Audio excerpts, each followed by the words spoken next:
ni ya kwao. Bwana Yesu asifiwe. Au bado tuna usingizi? Sema mema ni ya kwetu na nini? Na mabaya ni ya kwao. Lakini sijajua katika mema ni ya kwetu na mabaya ni ya kwao, wewe unawaza nini ndani yako? Au unakuwa unasema tu mema ni ya kwetu na mabaya ni ya kwao? Unakuwa unasema tu mema ni ya kwetu, mabaya ni ya kwao. Mimi nadhani ningetamani sana kile ninachokiwaza mimi na wewe upate kukiwaza hata kwa dakika chache. Moja ni kwamba mabaya ni ya kwao, au wao ni wakina nani? Bwana Yesu asifiwe sana. Mabaya ni ya nini? Ni ya kwao. Au wenyewe tunaosema ni ya kwao ni wakina nani? Kwa sababu hawajatajwa. Jambo la kufikiria sana. Mema ni yetu. Kila mtu anasema mema ni yetu. Hata mwenye dhambi anasema nini? Mema ni yetu. Hata wewe unaenda vizuri na Mungu unasema nini? Mema ni yetu. Lakini sasa tujifikirie jambo moja kwamba mabaya ni ya kwao wakina nani? Sijajua kama kuna mtu aishe kufikiria hilo jambo, lakini mimi nimefikiria, ndio maana nikasema kuna watu ambao wanasema mema ni ya kwetu, mabaya ni ya kwao. Kumbe wa kwao na wao jina lao limeandikwa katika mabaya bado. Bwana Yesu asifiwe sana. Ninaomba asubuhi ya leo Mungu akusaidie sana ili tupate kuelewana, twende vizuri sana. Bwana Yesu asifiwe. Mema ni ya kwetu na mabaya ni ya kwao. Na natamani kuelewa kwamba hao wakina unavyokuwa unasema ni ya kwao wakina nani? Kwa sababu hawajaambiwa kwamba ni ya kwao wakina watu fulani. Kama ni ya kwao kwa wale ambao wanatenda dhambi, tujichunguze ndani ya mioyo yetu kwamba sisi tuko vizuri mbele za Mungu. Sisi tupoje mbele za Mungu? Bwana Yesu asifiwe sana. Au ndo tunasema kwamba mema ni ya kwetu, hayo mema unayapeleka kwa watu ambao wako sawa mbele za Mungu, au mabaya ndio unayaleta kwako? Kuanzia mwezi wa 12 nadhani mpaka mwezi wa 12 2026, baada ya kupata mema, kuna watu wengine tutakuwa yani ni kupata tu mabaya kwenye maisha yetu tu, unaona mabaya tu. Baada ya kwenda mbele, wewe ndo unarudi nyuma. Bwana Yesu asifiwe sana. Nahitaji tu tujifikirie ndani ya dakika chache tu asubuhi ya leo kwamba tunavyosema ni ya kwao wakina nani? Wakina nani? Sawa, sijakataa mema ni ya kwetu, sauti ya shangwe. Lakini tunavyosema na sio sauti kama Bwana amesema mema ni ya kwetu tu, ni kwa watu wote wanaomcha, manaki wote watapata mema. Lakini tujiulize ndani ya mioyo yetu kwamba au mabaya ni wakina nani? Kwa sababu kama tumeingia mwezi wa 12, msimu wa kwamba mema ni ya kwetu na mabaya ni ya kwao, manaki kuna vitu ambavyo hatuhitaji kuanza kuambiwa kwamba acha hiki, fanya hivi. Tunatakiwa sisi ndani ya mioyo yetu wenyewe, yani ni kwamba unasikia ndani ya moyo wako kwamba acha niache kitu fulani, kwa sababu lazima anahitaji kufanyaje? Kupata mema. Bwana Yesu asifiwe sana. Kuna tabia uliokuwa unaenda nayo, unasema watu unafanyaje, hii unatakiwa ufanyaje, uiache. Kwa sababu nini? Unahitaji mema kwenye maisha yako. Bwana Yesu asifiwe sana. Sijajua kama ninaeleweka. Unahitaji nini? Au kama kuna mtu anahitaji mabaya, jamani naomba anyoshe mkono. Wote tunahitaji mema. Lakini katika kuhitaji mema, jiulize, mema ni ya kwetu na mabaya ni ya nini? Ni ya kwao, au ni wakina nani? Je, kama ni wakina nani, ukishajichunguza hivyo, unaangalia, je, na mimi nimo miongoni ya wale wanaopata mabaya? Bwana Yesu asifiwe sana. Unajiuliza tu ndani yako. Unajua kujiuliza sio dhambi. Unajiuliza kwamba, je, na mimi nimo miongoni ya wale watu wanaoenda kupata mabaya? Na kama sipati mabaya, sawa, nahitaji nipate mema. Mwambie Mungu, nifanye nini ili nipate kupata yale mema? Unajua tumekaa tu, yani kwa sababu tumeambiwa mema ni ya kwetu na mambo, tumekaa tu. Unaweza kumuuliza jirani yako kwamba wewe umefanya nini ili upate mema unayoyasubiri? Unajua tunasubiri tu mema, si ndio hivyo? Lakini hao mema tunasubiri kwa kukaa. Yani wewe ulikuwa usomi neno kipindi cha nyuma mpaka sasa bado hujaanza kusoma. Bwana Yesu asifiwe sana. Kwenye kuamshwa asubuhi mpaka kila miluzi ipigwe, na sasa hivi bado vile vile, alafu unahitaji mema. Unajua kuna mambo mengine tunatakiwa tujifikirie sana, si ndio hivyo? Kwamba sawa, ninahitaji nipate mema kwenye maisha yangu, lakini hayo mema ninayapataje? Je, hayo mabaya yapo kwa kina nani? Nadhani hamna mtu ambaye akosei. Mimi mwenyewe nakosea, lakini huwa tunajirekebisha kwamba sawa, nimemkosea mtumishi wa Mungu hapa Daudi. Tunarekebishana kwamba wewe umekosea hivi na hivi. Tupo kwenye njia ya kupata nini? Mema.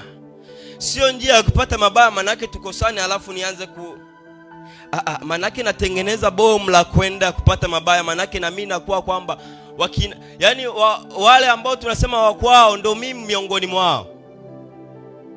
Bwana Yesu asifiwe sana. Ni kwa sababu tunahitaji nini? Tunahitaji mema. Manake kama tunahitaji mema, umefanya njia gani au umefanya nini ili upate yale mema?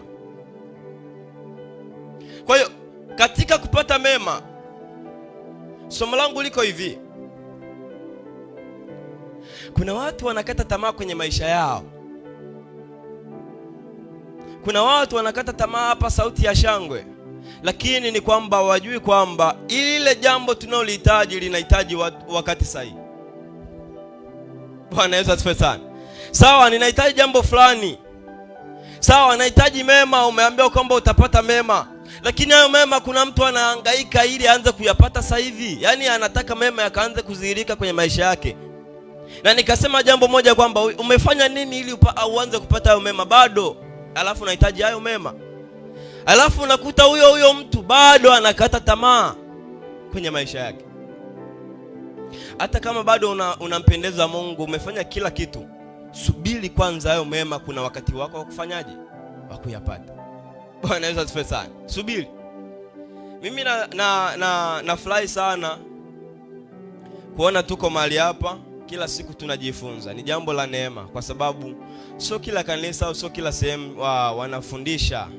Sio kila sehemu kwamba tunajifunza. Kuna sehemu nyingine wao neno tu wananipata Jumapili tu. Ni neema ya Mungu, kila siku tunajifunza, na kwa kila masaa naweza nikasema hivyo. Lakini jambo la namna hiyo tunatakiwa tujiulize ndani yetu kwamba tuko mahali hapa, kwa kila mtu ana mambo ambayo anayahitaji. Sitegemei kama kuna mtu amekuja mahali hapa kwa ajili ya kula tu na kulala basi. Kuna watu ambao wamekuja ni waimbaji, wengine ni watumishi, wengine yani kila mtu. Na kama wale kuja tu, bado kuna kitu ambacho kipo ndani yako kinatakiwa kifanyeje? Kianze kudhihirika, ukaanze kukifanya. Lakini jambo la kwanza ili upate kufaulu ni kwamba kujua kwamba sitaki kukata tamaa. Sasa ninasema hivyo kwa sababu nimekutana na watu wengi, Wakristo wengi wakiwa wanakata tamaa. Wanavunjika moyo tu. Wanaona kwamba Mungu hawapendi tena. Yaani wewe kwa sababu umeomba Mungu, naomba unibariki, ile baraka haijadhihirika kwa wakati huo, ushakata tamaa.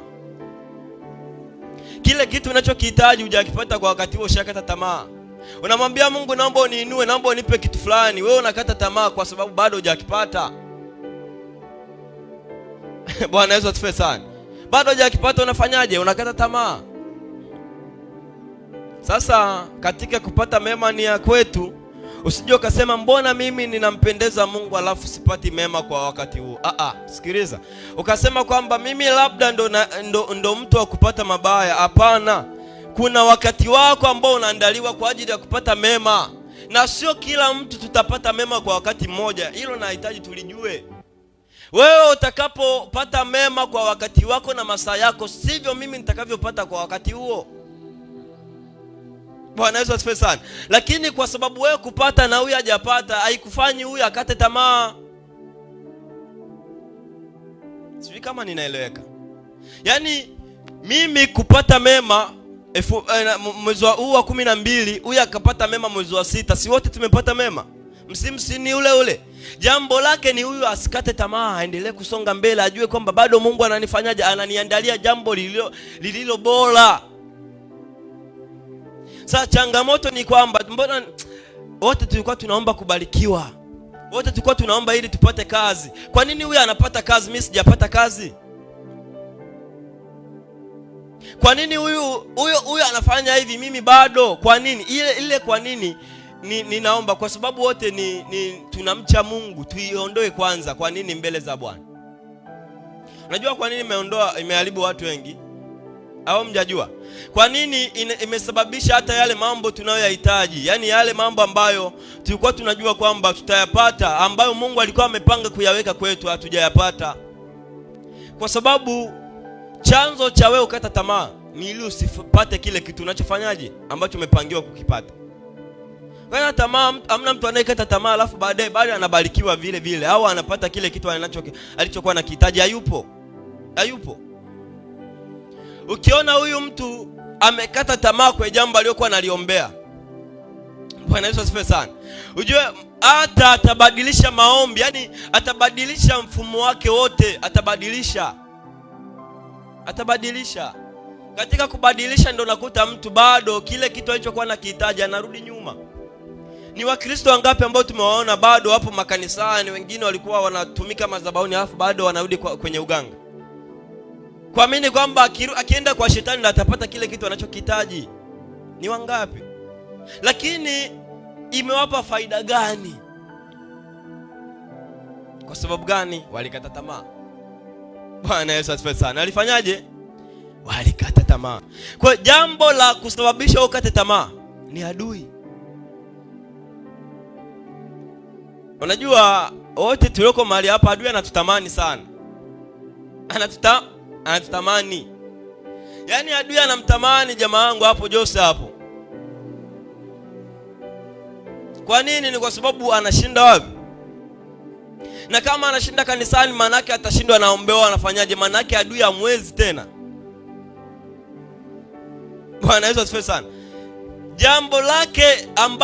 Jambo la watu wengi wanalokamatwa hapa makanisani ni kwamba wanakatishwa tamaa. Yaani adui anaingia kwa Ibrahim hapa, anamwambia wewe, sikiliza, hapa hamna jambo lako na ulihitaji alipotoka.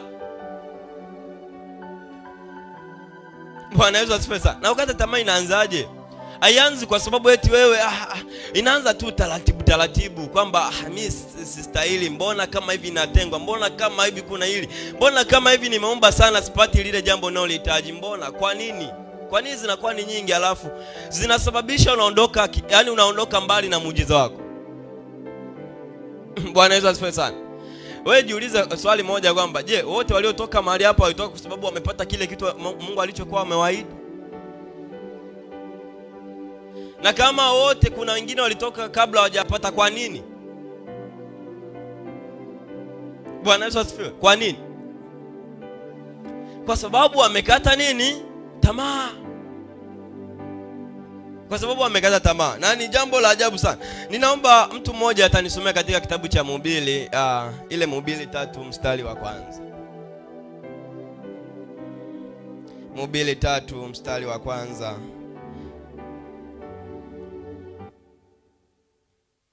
Somo letu itakuwa ni refu kidogo, lakini kwa sababu ya muda tutakuja, Mungu akitupa kibali tutaendelea. Bwana Yesu asifiwe sana. Lakini jambo kuu ni kwamba ninatamani kila mtu apate kile kitu anachokihitaji. Hamna mtu, ngoja niwaambie siri moja kwamba hamna mtu ambaye yuko mahali hapa yupo tu kukaa tu. Hayupo. Yaani hamna mtu anaela kanisani yupo tu, yani ili mradi yupo. Yaani ili mradi anaonekana, ili mradi anazunguka, ili mradi anafanya hivi, ili mradi hamna. Kila mtu mahali hapa ana kusudi. Wewe usiangalie leo hauna kazi, kesho yake utakuwa na kazi. So hao walioko na kazi sasa hivi sio kwamba eti walipata kazi walivyokuja. Kila mtu mahali hapa na nini? Kwa hiyo jambo lako wewe usikate nini? Usikate tamaa. Usikate tamaa. Jua kwamba Mungu anafanyaje? Anakuandalia jambo lililo bora kwenye maisha yako. Jana baba ametufundisha kwamba ile kazi ulionayo wewe, ile huduma ulionayo ile, ifanye kwa nini? Kwa bidii. Fanye kwa bidii tu. Wewe ni mwombaji, omba, kesha mama. Bwana Yesu asifiwe sana. Kwa hiyo tunatakiwa tujue kwamba ili nipate jambo fulani natakiwa nisikate pia tamaa. Hii ukata tamaa, ninavyosema, kwa tamaa imerudisha watu nyuma wengi, na watumishi tu. Yaani sio kwamba eti ni watu tu wa kawaida au waumini, na watumishi imewarudisha nyuma. Kuna watu wengi walikuwa washaanza kutumika, washakuwa na makanisa, kwa sababu sio ya changamoto wanakata tamaa, lakini hawajui Mungu amewaandalia nini. Jamani, ngoja niwaambie, mimi nalomshukuru Mungu kwamba huwa ninaenda nikijua kwamba kuna kitu fulani Mungu anahitaji anipe kwenye maisha yangu. Kwa hiyo wasikate, yani kusema kwamba nikate tamaa nirudi nyuma, labda Bwana aruhusu yeye. Bwana Yesu asifiwe sana. Nimeamua jambo kwamba Bwana anakonipeleka na hii njia inanifikisha, ninakaa. Madamu nini? Haijalishi kwenye njia au itakuwemo miba, itakuwemo mawe, itakuwemo sio wapi. Kila kitu ambacho kipo kwenye hiyo njia bado tu kinatamani usifike. Kinatamani usifanyeje? Yaani wewe kupingwa kwako wewe haikufanyi urudi nyuma, haikufanyi ukate tamaa, songa mbele. Wanaweza asifiwe sana. Songa nini? Usikate tamaa. Kitabu cha Mhubiri kinasemaje? Mtu mmoja anisomee. Mhubiri 3 mstari wa kwanza.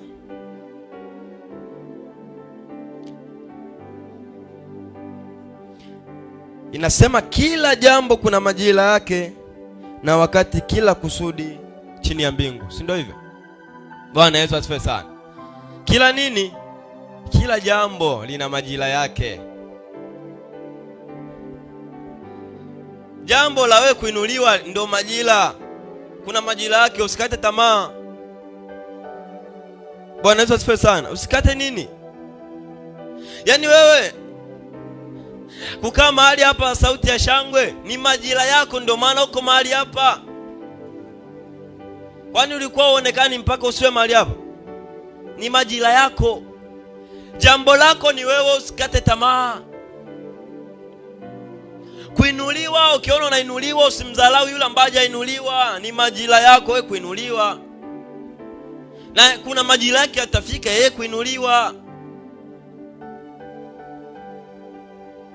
Sisi kama kuna mtu ananielewa.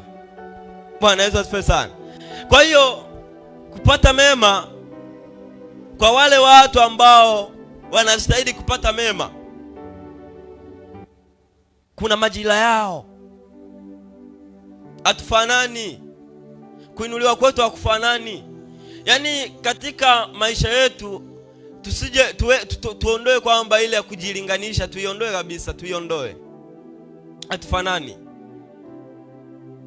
Bwana Yesu asifiwe. Ninavyoinuliwa mimi sivyo utakavyoinuliwa. Jambo lako ni usikate tamaa. Usiseme kwa nini, ile kwa nini iondoe.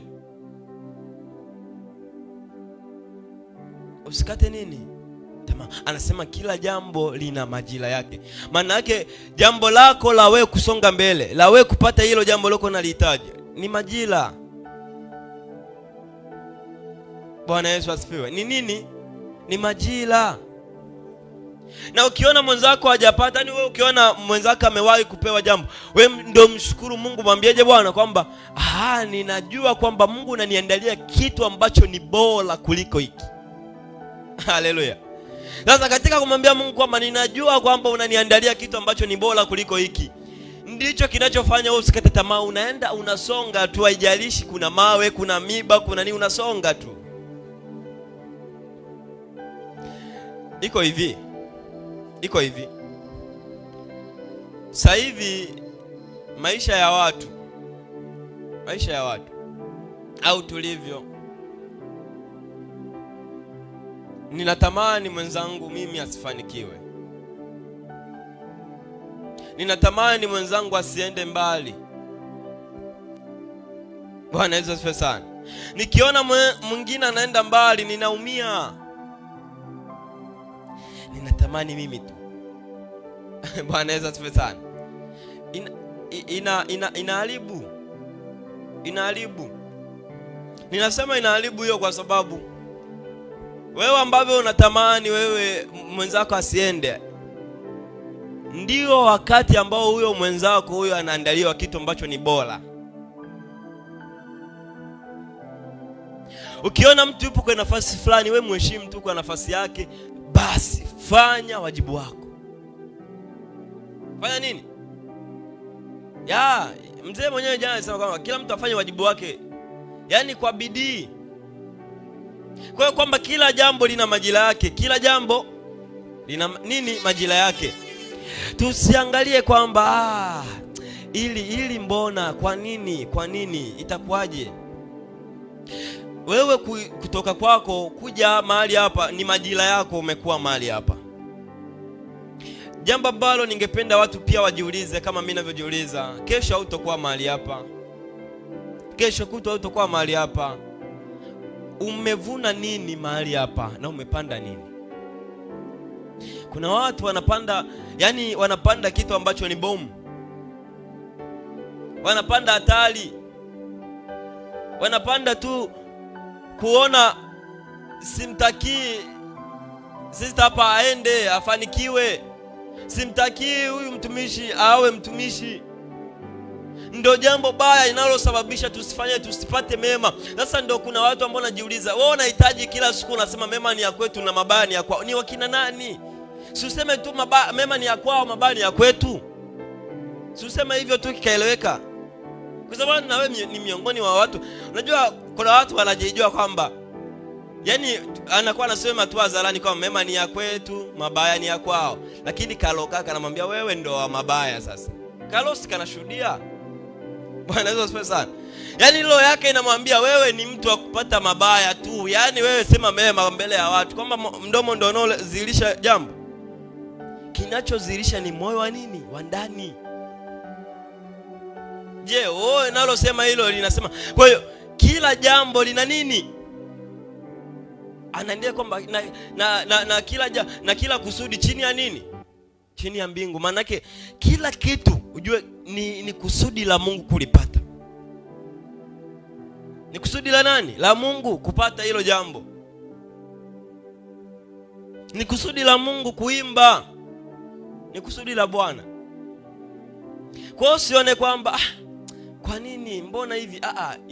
Hiyo tu iondoke kwetu. Iondoke. Tusiwe na haraka. Kama tunahitaji kwenda mbali na kufanikiwa, tujue namna ya kuvumilia na kutokukata tamaa. Tukielewa kwamba tunaenda kupata mema kwenye maisha yetu na mabaya yanaenda kwao, lakini tukiwa tunaandaa mazingira ya kupata nini? Mema. Bwana Yesu asifiwe sana. Ninaomba mtu pia nisomee katika kitabu cha Habakuki. Habakuki 2 mstari wa 3. Kuna jambo moja ambalo Roho Mtakatifu atatufundisha hapa kidogo, tupate kulielewa. Nadhani huwa ninasema jambo moja kwamba huwa napenda kulisema sana kwamba kila mtu hapa ana ahadi ambayo Mungu amemwaahidi. Mungu huyu atakuwa amemwaahidi kwamba nitakuinua, nitakupa hiki, nitakupa hiki. Kinawezekana baada kijatimia. Huyu mwenyewe kama ameahidiwa kitu fulani. Habakuki 2 mstari wa 3. Maana njozi hii bado ni kwa wakati ulioamriwa. Ndio. Inafanya haraka ili kufikiria mwisho wake. Wala haitasema uongo. Ijapo kawia, ingojee kwa kuwa haina budi kuja. Haitakawia. Bwana Yesu asifiwe sana. Anasema maana njozi bado ni kwa wakati ulioamriwa. Kila kitu unachokiona, Bwana Yesu asifiwe, hii ya mema ni ya kwetu na mabaya ni ya kwao, ni kwa wakati uliofanyaje? Ulioamriwa kwa ajili ya kuielewa. Nahitaji mtu aelewe kwamba walivyosema mema ni ya kwetu na mabaya ni ya kwao, imetolewa kwa wakati uliofanyaje? Ulioamriwa na Bwana. Isingekuwa umeamriwa na Bwana, isingetolewa. Wakati ingetakiwa kusubiri kwanza. Ni wakati uliofanyaje? Ulioamriwa. Kuinuliwa kwako Bwana anavyokuambia atakuinua ni wakati wake ambao amekudhihirishia kwamba atafanyaje. Lakini tuendelee. Je, kwa wakati ulioamriwa unapata kwa wakati huo? Bwana Yesu asifiwe sana. Unapata kwa wakati huo. Sasa katika maisha yetu tumetengeneza mazingira ya kwamba kwa sababu nimeomba nahitaji kupata kizirike siku ya leo. Hivi bado wapo wanaowaza namna hiyo? Wapo.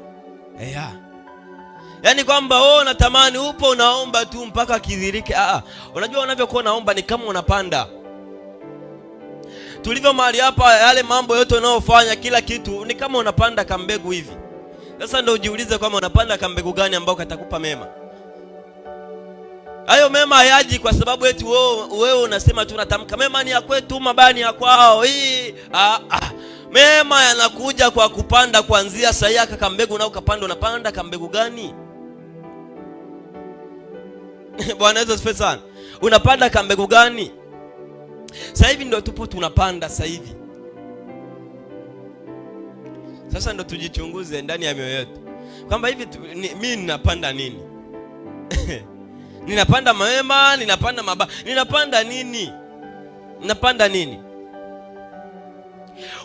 Hivi kuna mtu alishawahi kumtokea au ni muujiza wa Mungu kwamba ameamka asubuhi amepanda mahindi ndani ya dakika 2 amevuna?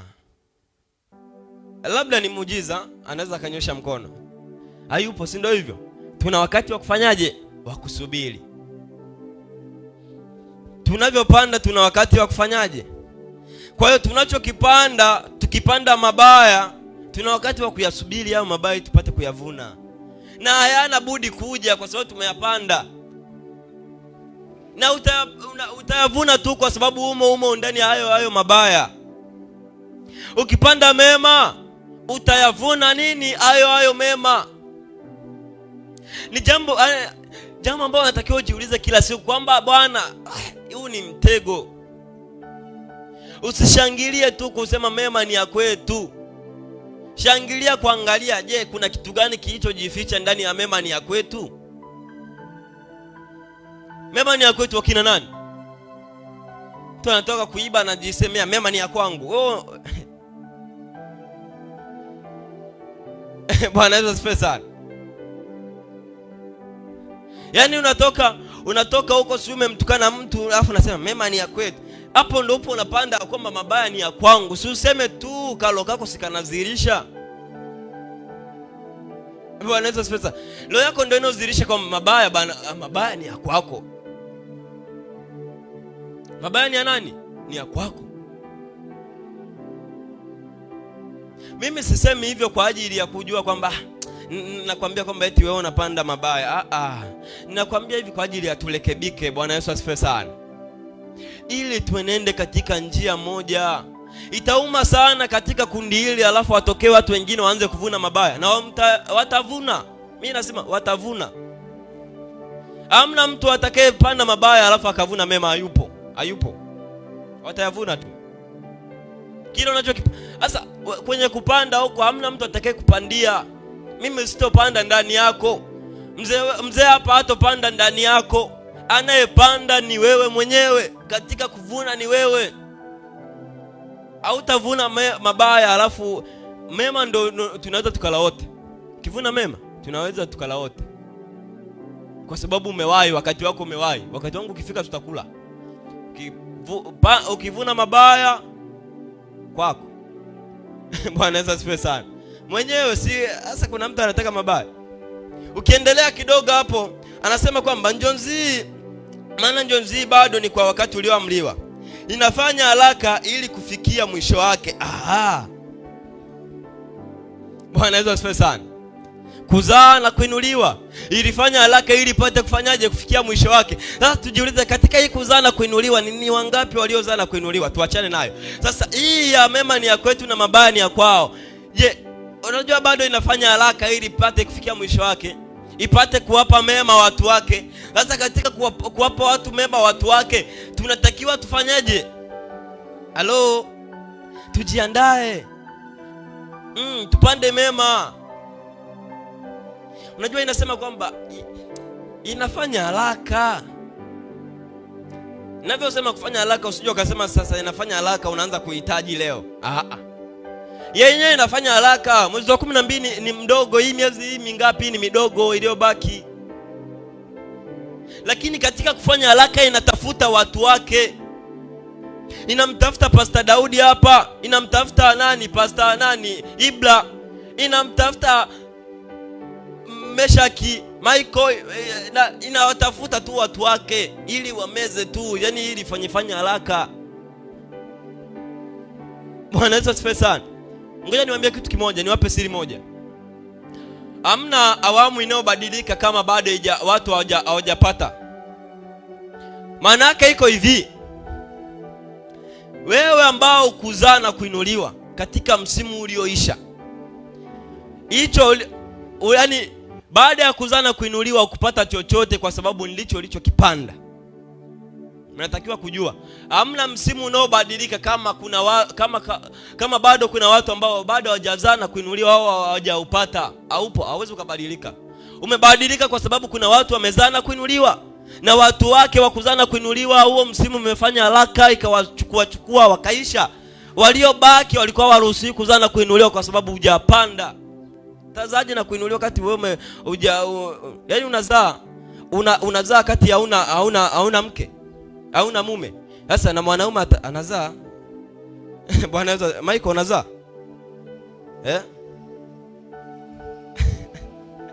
Bwana Yesu asifiwe sana. Yaani unatarajia kuzaa. Mwanamume anazaa kwa sababu si mwanamke yupo. Anazaa.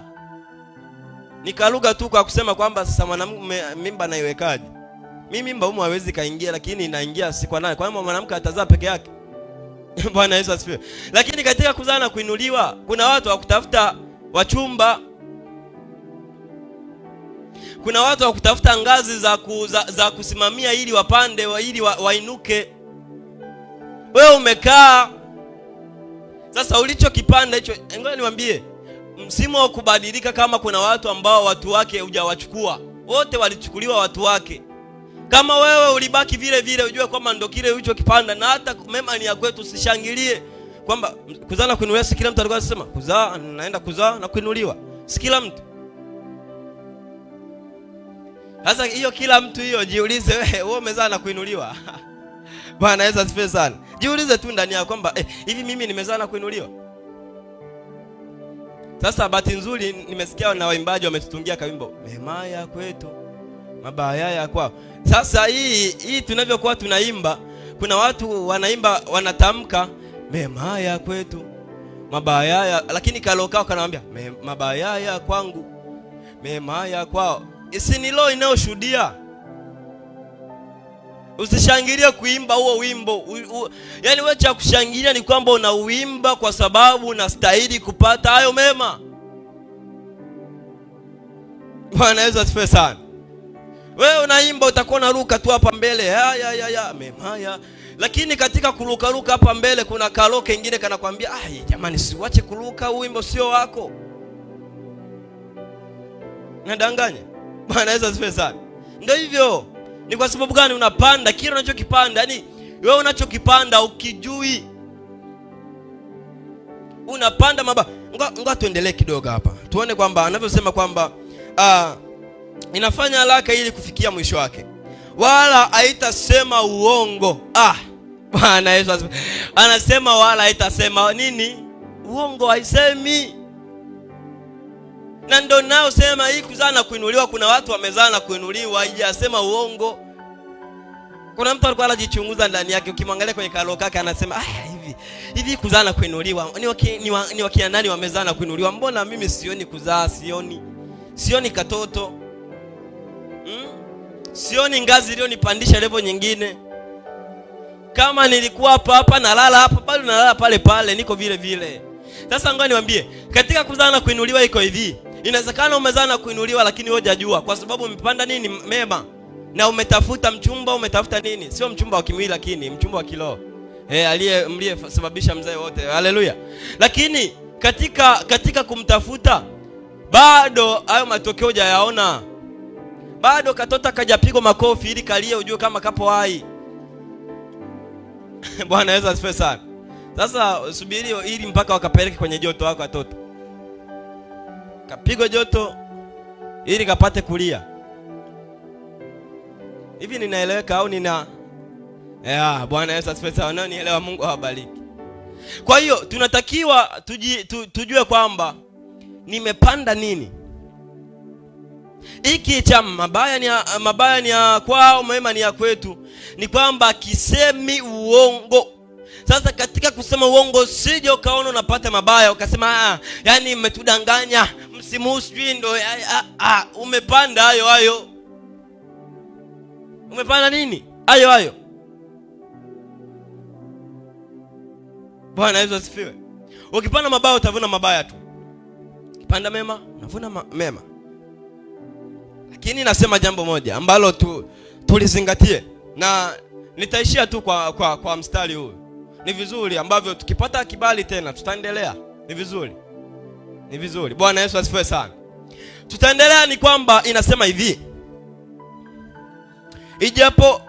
ijapo kawia ingoje.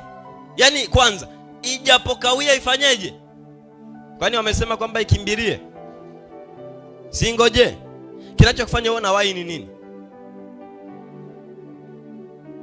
Kinachokufanya uone kata tamani ni nini?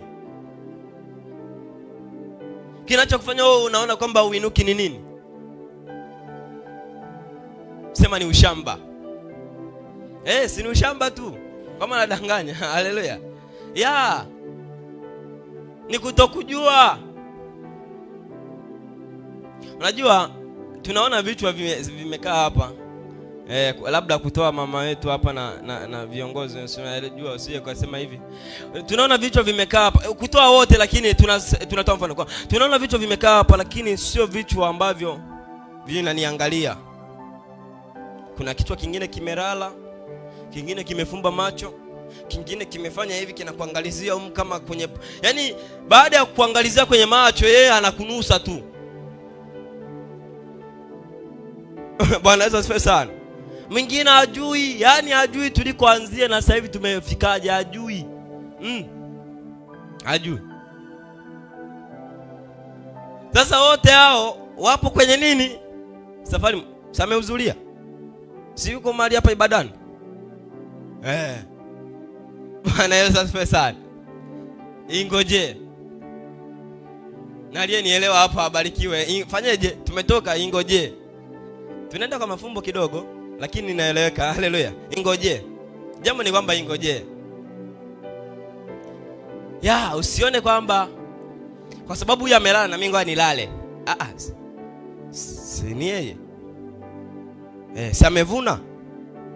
Unajua kama utakuta anavyolala kuna maono hayupa anaona. Sasa katika kuona usitake na wewe yaone. Yeye anavuna. Sasa katika kuvuna kwake usitake na uvune kwa wakati huo, wewe utalala jioni. Wewe utalala jioni. Haleluya. Bwana Yesu asifiwe sana. Kwa hiyo tunajiandaaje? Ngoja tuone hapa inasema kwamba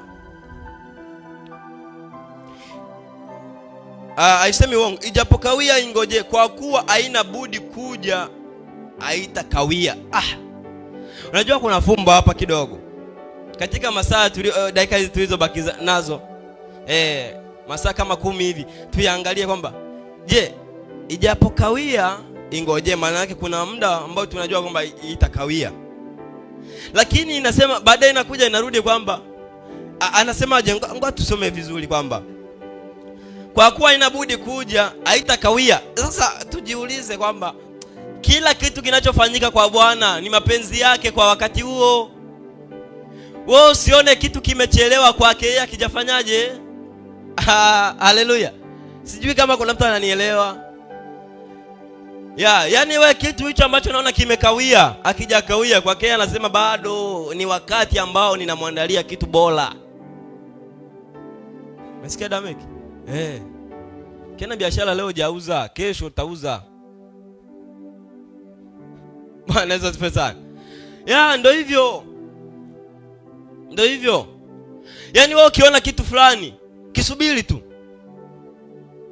Bwana Yesu asifiwe, kisubiri tu. Na katika ukisubiri kwa Bwana sio kwamba eti kimechelewa. Kwa Bwana ni wakati sahihi. Na kwa wewe basi kione kwamba ni wakati nini? Sahihi. Kione ni wakati ulioamriwa na Bwana. Ni mapenzi ya Mungu. Wewe kuambiwa wewe mema ni ya kwako, usiwe na kiburi sasa. Bwana Yesu asifiwe sana. Ndio kuna watu wengine wameambiwa mema ni ya kwao, hata kutembea kumebadilika. Tembea mema ni ya kwangu hivi. Bwana Yesu asifiwe sana.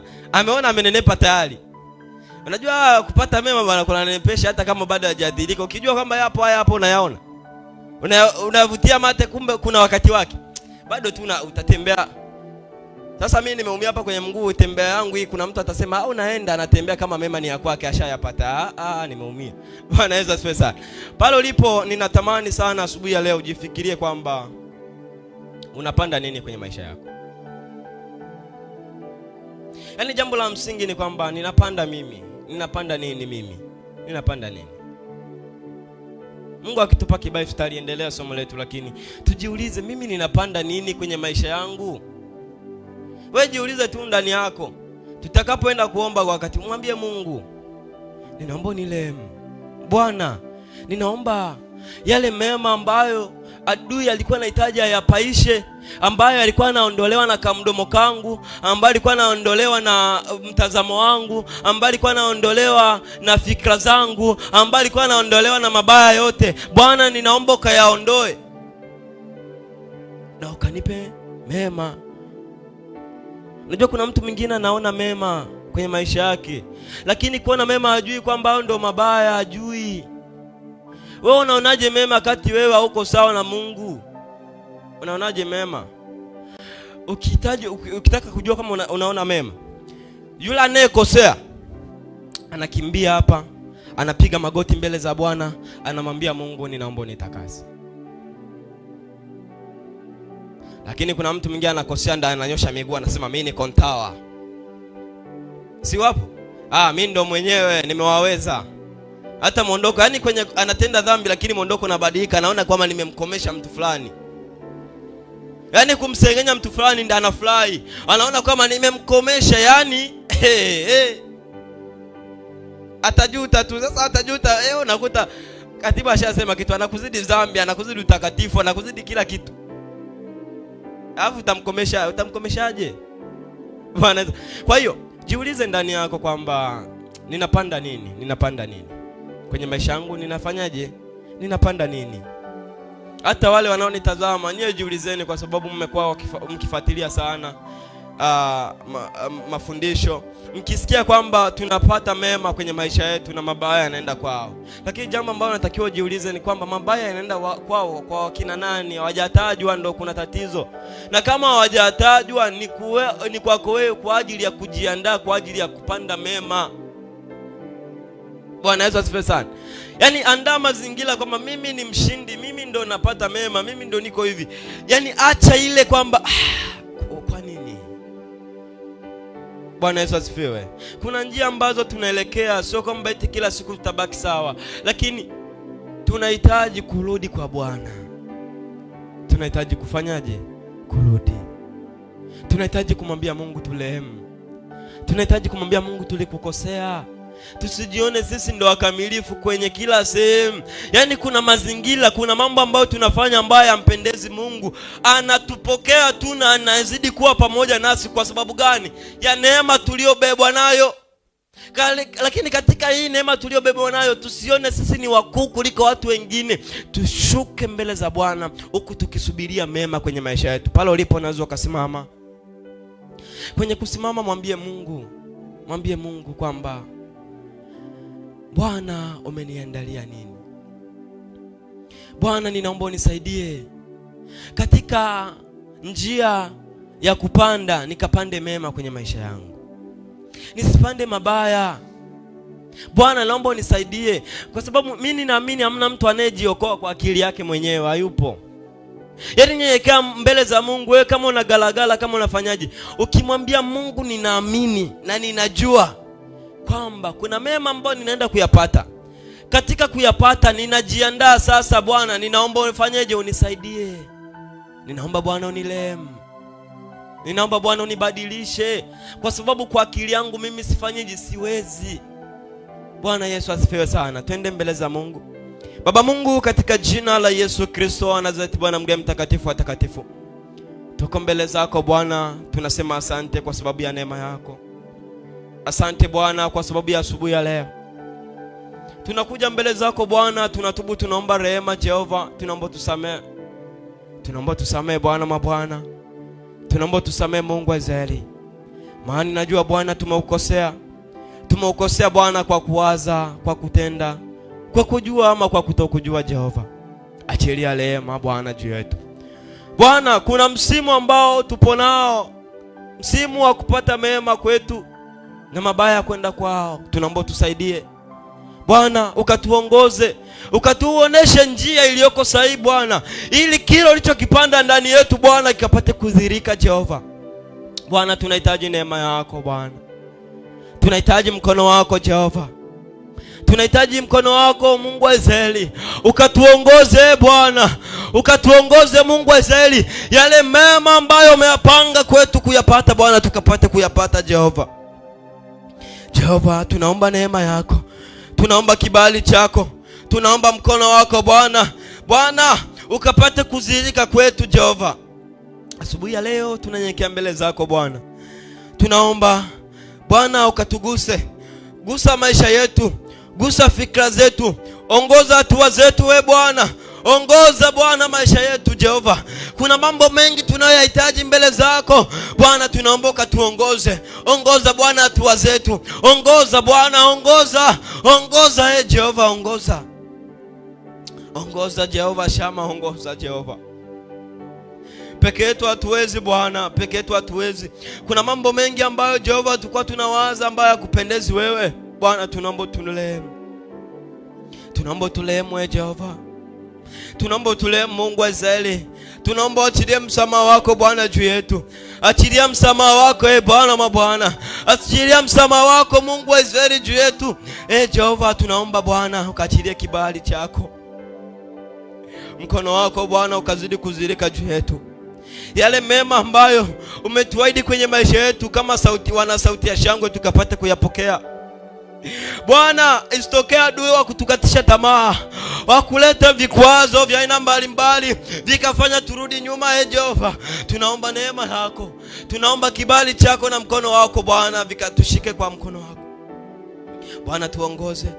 Tuongoze Jehova. Ongoza kila mmoja aliyoko mahali hapa. Maana Bwana tunakuhitaji wewe Jehova. Tunahitaji mkono wako Bwana. Tunahitaji neema yako Jehova. Tunahitaji Jehova Shama ukatulinde. Bwana, achilia kibali chako Bwana. Asubuhi ya leo Bwana, achilia mkono wako kwa kila mmoja. Bwana, kuna mema uliotuahidi kwetu. Asitokee adui wa kuleta mabaya kwetu. Bwana, tunaomba neema yako na kibali chako. Tunaomba mkono wako Bwana ndani yetu ukapate kudhihirika Jehova. Neno lako Bwana likapate ukaa ndani yetu Bwana. Kila vizuizi ambavyo vilikuwa vinatuzuia Bwana, ukaviondoe kwetu, maana sisi wenyewe hatuwezi Jehova. Tunaomba neema yako Bwana. Tunaomba neema yako Mungu wa Israeli. Achilia kibali chako mtakatifu wa takatifu. Achilia kibali chako Bwana kwa kila mmoja. Angalia, kuna watu wamenyenyekea mbele zako, wamepiga magoti, kuna vitu ambao wanavihitaji kwako Bwana. Katende Bwana asubuhi ya leo. Katende ndani yao Jehova. Katende Mungu wa Israeli, maana tunakuhitaji wewe Bwana. Tunakuhitaji wewe Jehova. Shuka Bwana. Ongoza hatua zetu. Ongoza maisha yetu Bwana. Yale mema ambayo yako mbele yetu Bwana, tukapate kuyapata Bwana. Bwana, tunaomba ongoza njia zetu tukapate kukupendeza wewe. Mtafakari Bwana ndani ya dakika chache hizi tulizo nazo. Mwambie Mungu, ongoza hatua zangu. Mwambie Mungu kuna mabaya, mweleze Mungu kwa sababu upo kwa Bwana na wewe ndio unayejijua. Mwambie Mungu kuna hili na hili ambalo tulikuwa nakutendea ndani ya maisha yangu. Kuna hili na hili ambalo tulikuwa linazuia mema kuja kwangu. Bwana, naomba ukaliondoe. Ukapande mema kwetu. Ukapande mema kwetu. Kila vizuizi ambavyo vilikuwa vinazuia Bwana ukapate kuviondoa. Mwambie Mungu akapate kuviondoa. Mwambie Mungu akakutakase. Mwambie Mungu akakulehemu. Mwambie Mungu akakupeleka katika njia sahihi. Wewe mueleze Mungu, mueleze kwenye maisha yako. Bwana, ongoza hatua zetu Jehova. Ongoza hatua zetu Mfalme wa amani. Ongoza hatua zetu Mtakatifu wa takatifu. Ninaamini na ninajua Bwana tumeukosea. Bwana, tunaomba utulehemu asubuhi ya leo. Tunaomba utulehemu Bwana mabwana. Tunaomba utulehemu Mungu wa Israeli. Tunaomba utulehemu Mtakatifu wa takatifu. Katika jina la Yesu Kristo. Bwana zaidi Bwana mleni kiomba na kuamini.